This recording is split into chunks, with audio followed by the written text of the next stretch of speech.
ಅಪ್ಪಳಿಸಿ ಮಿಡುಕಾಡುವ ಮನಸ್ಸಿನ ತೊಳಲಾಟ. ಪ್ರಾಯಕ್ಕೆ ಸರಿಯಾಗಿ ಮದುವೆ ಆಗಿದ್ರೆ ಈಗಾಗಲೇ ಮಕ್ಕಳಾಗ್ತಿತ್ತು ಏನೋ. ಹೊಸ ಹೊಸ ಭಾವನೆಗಳು, ಮನಕ್ಕೆ ಮುದ ನೀಡುವ ಸಿಹಿ ಕನಸುಗಳು. ನಿಜವಾಗಿಯೂ ಮನ ನೆನೆದ್ರೆ ಹುಚ್ಚಿತರ ಹುಚ್ಚೆಬ್ಬಿಸಿ ಕುಣಿಯೋ ಆಸೆ ಮನಕ್ಕೆ ಎದೆಗುರಿಗೆ.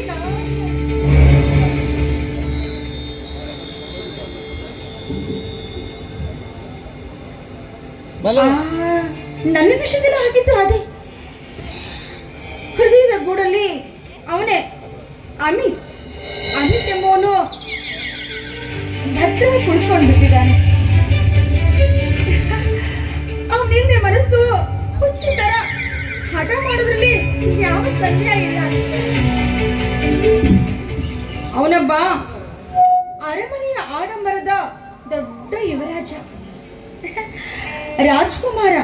ಅಷ್ಟೇ ಅಲ್ಲ, ಮುಕ್ತ ಹೃದಯವಂತ ಅವನು.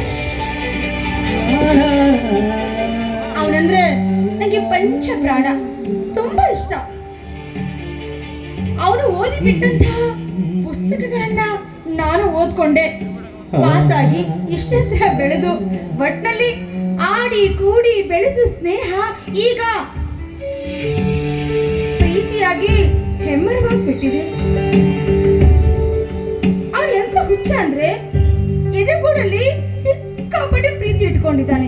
ಆದ್ರೆ ನನ್ನ ಹತ್ರ ಹೇಳಕ್ಕೆ ಮುಜುಗರ ಮಾಡ್ಕೊಂಡು ಹೆದರಿ ಸಾಯ್ತಾನೆ.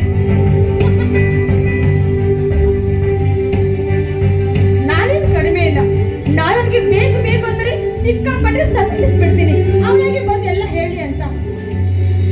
ಆದ್ರೆ ತುಂಬಾ ಸತಾಯಿಸ್ಬಿಟ್ಟೆ ಅಂತ ಅನಿಸ್ತಾ ಇದೆ. ಇದು ಸತಾಯಿಸಿದ್ರೆ ಅದು ಬತ್ತಿ ಹೋಗುತ್ತೇನೋ ಅಂತ ಭಯನೂ ಇದೆ ನನಗೆ.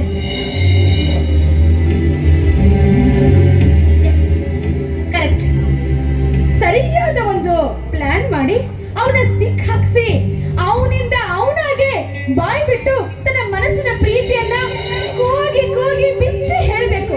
ಆ ರೀತಿ